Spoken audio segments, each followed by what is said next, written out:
This is going to get heavier and darker for a little bit until it gets better. Just bear with me. And, you know, I don't know if you know who this is. Liechtenstein is a big banking empire. And kind of they funded a lot of Adolf Hitler's work. And the crown prince is their king. So this is a man that I've met with and known for a number of years. I think this is dated 1994. And Hans Adam von Liechtenstein, the first time I called, I was asked to call the castle.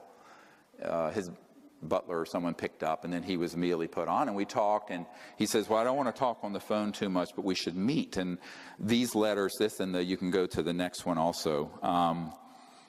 It was maybe a month later or something.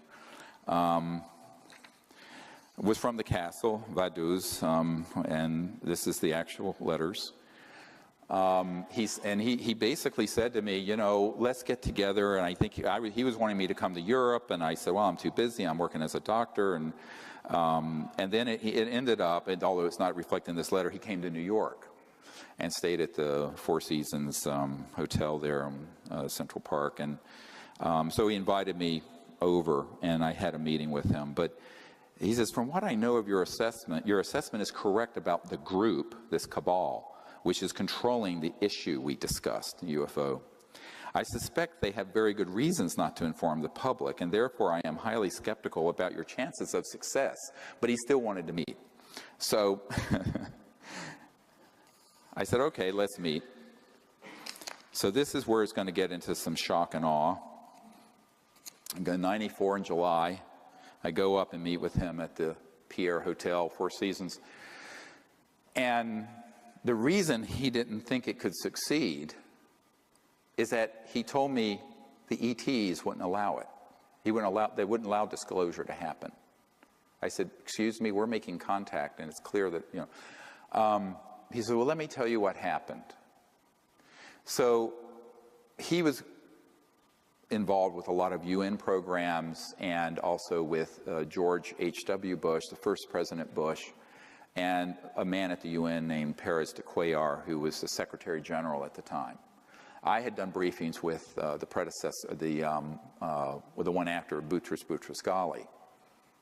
And he said to me, the reason I, on the phone, told you that it wouldn't be allowed isn't that it wouldn't be allowed from the point of view of the government, but the aliens won't allow it. I said, well, that's ridiculous. I mean, since we've been talking, we've gone down to Mexico, had a craft come out. I said, they're obviously wanting to make contact if we do it in a peaceful way and not a military way. He says, well, this was attempted before you started your organization. I said, what are you talking about? He says, well, in November of 1989, in the fall of 1989, President Ronald Reagan, Mikhail Gorbachev, Perez de Cuellar, and himself, this guy, and others met on a committee, very sensitive and classified, to organize basically what I did with the Disclosure Project, to announce that we weren't alone and end the secrecy. And he said what happened is that Perez de Cuellar, the Secretary General of the United Nations, was coming back from a 3 a.m. late night planning session for this event when he was abducted by aliens from his motorcade in Manhattan. And I said, oh, really? And he proceeded to tell me the gory details of what happened. So Perez de Cuellar was taken somehow out of the motorcade onto an ET craft where he was threatened by the ETs and told, if you disclose this information, we will abduct every world leader involved, including the President of the United States. Now, this is from a person who was at the table for this planning session. To my ears, now to you. And I went, oh, come on, really? And he said, yeah, it blew up like an atomic bomb in the Bush White House. Subsequently, I found out that up at Kennebunkport, there were all these UFOs zipping around when Bush was up there out on his cigarette boat. And they didn't realize they were ours. So now we're getting into false flag 101. up to and including being able to deceive members of magic. And it took me a long time to get to the bottom of this mystery. Now, people like Bud Hopkins thought it was a real abduction case. And I looked into it, and I found out that if you go back to the Roswell event, there was a red-headed sergeant who was the badass guy who threatened to kill everyone, all those ranchers who saw this thing crash. His son became a part of Magic security, this renegade group, this splinter group, who was involved with abductions and stopping leaks within Magic itself. He then went and was in the security detail that night and set up the electronics for this electronic warfare abduction of aliens. It was all a hoax. It wasn't ET at all. It was 100% military ops. And so we're going to get into this in a moment, how these operate. And so Paris de Cuellar, of course, not knowing about that end of the classified world, and I would say Papa Bush neither, thought it was actually ET.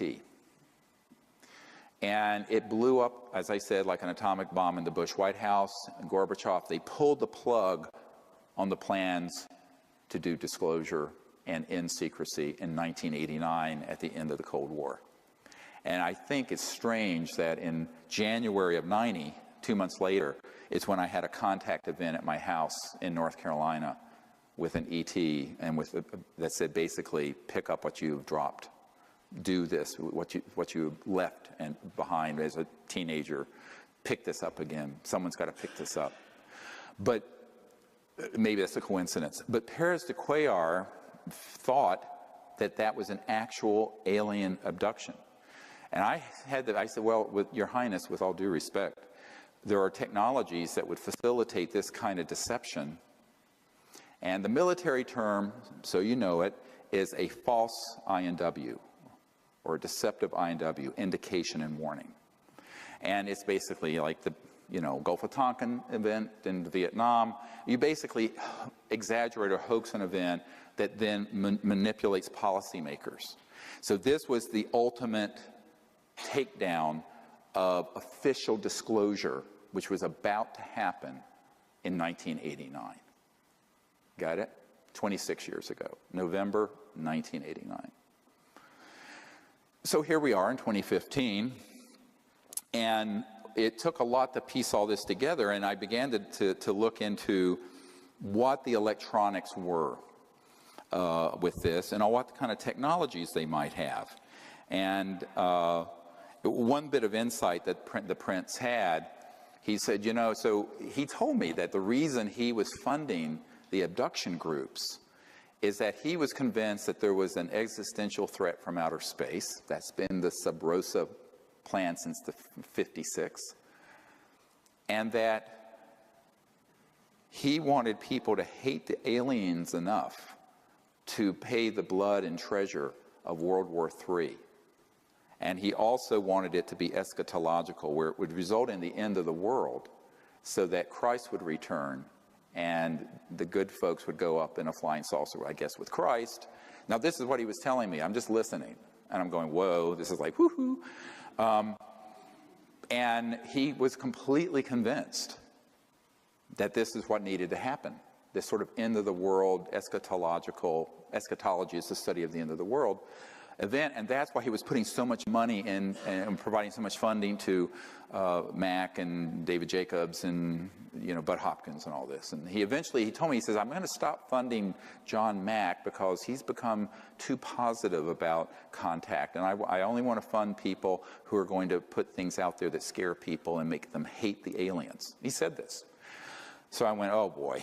Now this is connecting a dot that all of you better listen to very carefully. It's the last thing you learn today. And that is that there is an overarching agenda that was hatched in the 50s. Remember that psychological warfare document and its value? That was hatched in between 53 and 56 to create the specter of a threat from outer space that does not exist.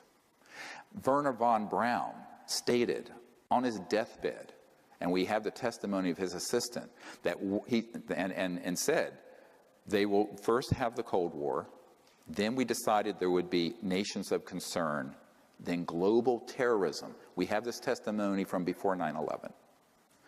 Then that would be followed by threats from outer space. They'll start talking about asteroids and things of this sort, but the ultimate one they're going to play is the alien threat, and it's all a lie, and it's all a hoax. But in order for the lie to work, they have had to create a body of disinformation, false information, and frightening scenarios, and actual events that would be convincing to our policymakers like Reagan, convincing to the average person, and to the UFO public that consumes videos, entertainment consoles, movies, etc. And that has been the 50 to 60 year plan. Don't forget that no less a figure than Douglas MacArthur in his last address to the Congress said World War III will be interplanetary. So they have been wanting to provoke an interplanetary conflict for as long as I've been alive, and I'm no spring chicken. And, all right, so this gets into a huge problem of how people consume information and can be manipulated through fear. Because if you look at the roots of human warfare, the early days, and even today, it's people abducting people, a tribe's women, raping them, abusing them sexually, etc., and so on. This is all stuff that they are simulating and saying that the ETs are doing through these abduction scenarios. It is 100% being done by military special operations that are this paramilitary force. And this is the deep end of the pond. Now, when I discovered this back in 1994, now this is 21 years on, I was told by someone in the intelligence community, don't talk about that, because that's what's really dangerous for you. And it's also what will discredit you, and it will also cause them to hate you the most, because you're defanging their whole war plan. The next big war is not terrorism, it's interstellar. And if you expose that it's a hoax, it takes all the steam out of their plan. I said, yes, but if we don't, we're cooked, because there's no way you can have war that's interstellar and survive it. It'd be worse than mutual assured destruction, because the technologies are 1,000 times worse than a hydrogen bomb. So I said, look, we're going to have to figure out how to deal with this. And the only way I know how to do it is put the sunlight in there and let people know what the truth is. So a man came along. If we go to the next slide. And you probably have seen this. It's up on our website. When we first put it up, it had over 600,000 views. The next day, the intelligence community went in and said there were 6,000 views. By the way, if you believe the metrics on Google and YouTube, I have a bridge to sell you. It's all can be manipulated because it moves you down the search engines. So when this hit, within a couple of days, had 600,000 views. This man, William Pollock, his name is pronounced Powlick, was a man, very good man, who gave me an interview only to be released posthumously after he died. And not long, a few years ago, I got a letter from his wife, significant other, I guess, they weren't technically married, with a death certificate and a letter giving me permission, and he had passed away. And I have a lot of these, and I honor my word about keeping a confidence.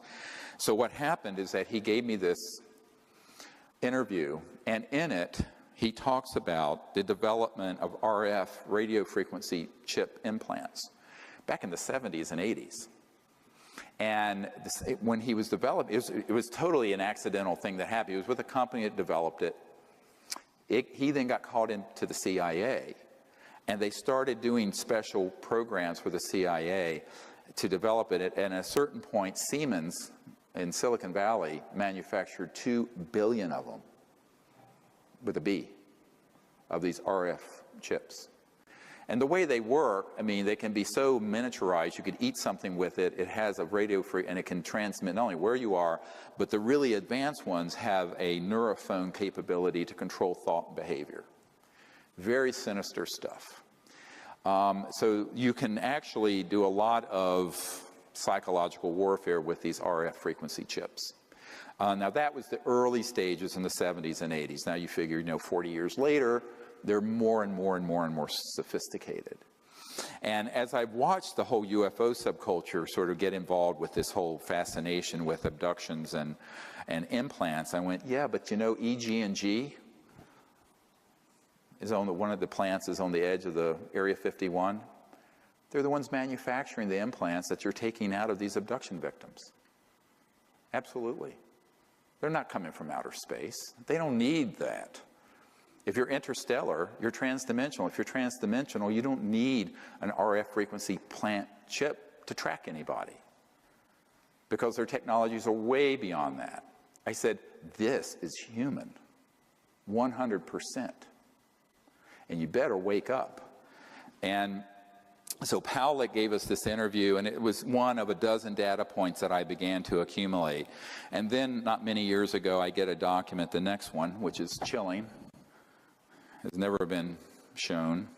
It's from the Strategic Studies Institute, think tank, and it's dated 1995. And it was talking about all kinds of global security strategies. And, you can look at it yourself. Cult-programmed graduates, blah, blah, blah, who will be expected to participate in contrived UFO abduction scenarios. Listen carefully. Oh, we need the next one up. Strategic Studies Institute. Is it? I can't see the screen. Is it up? All right. So I loathe reading to people but this I will.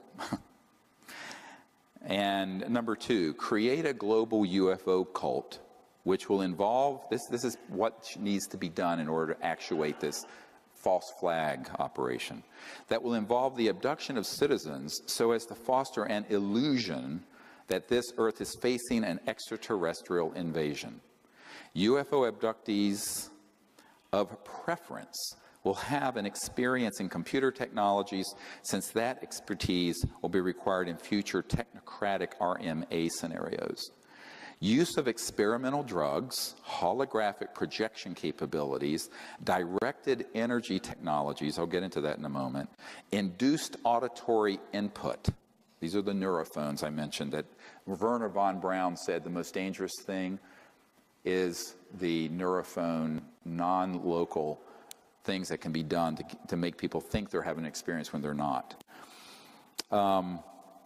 Input, experimental aircraft, well, that's just a euphemism for man-made UFOs, and special effects costuming and stagecraft, among other things, will be used to persuade the abductees of the reality of their circumstances. Official denials regarding these events will employ reverse psychology to ensure that all such denials are taken as official confirmation of an imminent and/or ongoing extraterrestrial invasion. This is the next page. UFO abductees will be persuaded to worship their anticipated ET conquerors in cult-enforced religious fashion. UFO cult networks will be controlled by U.S. intelligence to limit infiltration and ensure that dissidents do not disrupt UFO long-term agendas. Uncontrollable dissidents will be assassinated, preferably by directed energy means. Dissociative satanic cult graduates will handle all such executions, i.e., when not actively lending logical and theatrical support to UFO abduction operations. Number 3, directed energy surveillance and weapons technology of all types and caps will be used for purposes of spreading fear and confusion in the population at large under deniable circumstances, for eliminating persons deemed adversarial to U.S. national security interests, and for spotting, assessing, and manipulating potential recruits to the RMA cause. Neurocybernetics and other psychotechnologies will be used to sow confusion and hypochondria in the population. The symptoms and effects produced by these and other directed energy technologies will parallel the effects produced by various microbes, viruses, and chemical imbalances, thus compelling a large segment of society to seek medical intervention, which in turn will be a basis for their being used for medical experimentation under voluntary circumstances. Psychiatrists and psychologists will play an important role in these experiments, particularly where denying the efficacy of cybernetics, psychotechnologies is concerned. Citizens who complain of hearing voices will be used as a basis for generously government-funded schizophrenic-related brain research, on and on and on. It goes on. Now, if you're not falling out of your chair yet, what I want to tell you is that all of that has come to pass and came to pass between the 1950s and the 1970s. A man that I worked with before his death had developed an electronic system in 1956 or 54, that would enable someone electronically to remote view anywhere, and could also affect, some of these have been called radionic psychotronic weapon systems, and they were developed decades ago. Now, how hard is it to deploy them? Not hard. They're not used every day. They're used enough to create a groundswell of conviction that there's an alien threat. So you take that capability, combine it with man-made UFOs, combine it with disinformation in general about the subject, and also certain chemicals, and you can launch an entire contagion of fear that's based on completely man-made false events. So this is the false flag event I wanted to warn you about. And people say, when is that going to happen? I said, it's happened already. It's already happened. The media, the film industry, any UFO conference you go to is going to be filled unwittingly, usually, not always unwittingly, but usually with information that is this kind of disinformation designed to create an us versus them dynamic of an alien threat. And the reason for it is that that is the only way to grow the military-industrial complex. You know, Leon Panetta, the CIA director and then Secretary of Defense, but when he was CIA director, said, you know, we're spending $110 billion a year chasing down 70 al-Qaeda members in Afghanistan. Ridiculous. And in order to sustain the level of expenditures and grow the military-industrial intelligence laboratory financial complex, you got to have another enemy. And as terrible as the terrorism threat is, and it's real, it's nothing compared to what they could do, like in the movie Independence Day, where they stage an attack using man-made anti-gravs that look very ET, with this kind of technology, that there's a threat or an attack on Earth. So, heads up, Wernher von Braun, on his deathbed, warned that this would happen and it would be hoaxed. We've had so many people. I have met with one man, I can't get him to come forward, and then another, and then another, and then another, who spoke of, in the early days, they used, I know this sounds terrible, but he was a little guy, and he was so short, and they basically did like you would in a movie, suit and head and mat to make him look like an alien. And he would be, there would be military choppers nearby, but he would be on one of these flying discs, man-made, and go in and with a chemical canister and some electronics, abduct people. And he says, oh yeah, I was on an abduction squad. It was way back, I think in the 60s.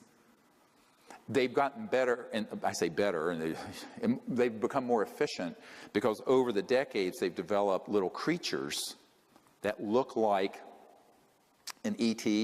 They may look gray or like a reptile or this, and they kind of walk like this. They have this robotic, weird walk, and if you look at the, I saw the video that Stan Romanek had of the one that came into his house, that basically a film company bought up in Black Shell. Nobody has seen this. I was at his home. And the one that came into his house was exactly one of these so-called gray-like creatures. And the way it moved was this very robotic. It was so obvious that it was a biomachine. And if you go into the brain, it is physical. It has a biological component, but it's laced, the neural cortex is laced with integrated circuits. And it's completely under control of these military operatives. But he thought it was an alien. I said, well, it was an alien, but not an ET. So I used the word alien, which has a very xenophobic ring, to connote the man-made ones, and the ETs are the ones that are interstellar. The aliens that are man-made are ones that are completely under the control of these paramilitary operations. And the stagecraft, if you use the language of this Strategic Studies Institute document, is so good that it would fool anyone. The president, the CIA, you could abduct, and they did. They abducted Paris de Cuellar out of his limousine using this stuff, and he thought it was ET. And that's why they killed the initial plan to end secrecy at the end of the Cold War. Gorbachev was on board, Reagan was on board, Paris de Cuellar, head of the UN, Prince of Liechtenstein was involved, et cetera, and so on. Killed it. Now we're getting, this I know is where everyone's going, can this man have lost his mind?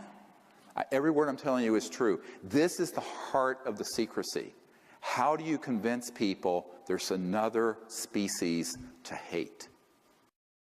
The first time I was asked to call the castle, his butler or someone picked up, and then he was immediately put on, and we talked, and he says, well, I don't want to talk on the phone too much, but we should meet. And these letters, this and you can go to the next one also. It was maybe a month later or something. It was from the castle, Vaduz, and this is the actual letters. He basically said to me, you know, let's get together, chances of success, but he still wanted to meet. So I said, okay, let's meet. So this is where it's going to get into some shock and awe. I'm going 94 in July. I go up and meet with him at the Pierre Hotel, Four Seasons. And the reason he didn't think it could succeed is that he told me the ETs wouldn't allow it. They wouldn't allow disclosure to happen. I said, excuse me, we're making contact, and it's clear that, you know. He said, well, let me tell you what happened. So he was involved with a lot of UN programs and also with George H.W. Bush, the first President Bush, and a man at the UN named Paris de Cuellar, who was the Secretary General at the time. I had done briefings with the predecessor, with the one after Boutros Boutros-Ghali. And he said to me, the reason I, on the phone, told you that it wouldn't be allowed isn't that, and I think he was wanting me to come to Europe, and I said, well, I'm too busy, I'm working as a doctor, and then it ended up, and although it's not reflected in this letter, he came to New York and stayed at the Four Seasons Hotel there in Central Park, and so he invited me over, and I had a meeting with him. But he says, from what I know of your assessment is correct about the group, this cabal, which is controlling the issue we discussed, UFO. I suspect they have very good reasons not to inform the public, and therefore I am highly skeptical about your... This is going to get heavier and darker for a little bit until it gets better. Just bear with me. And, you know, I don't know if you know who this is. Liechtenstein is a big banking empire. And they funded a lot of Adolf Hitler's work. And the crown prince is their king. So this is a man that I've met with and known for a number of years. I think this is dated 1994. And Hans Adam von Liechtenstein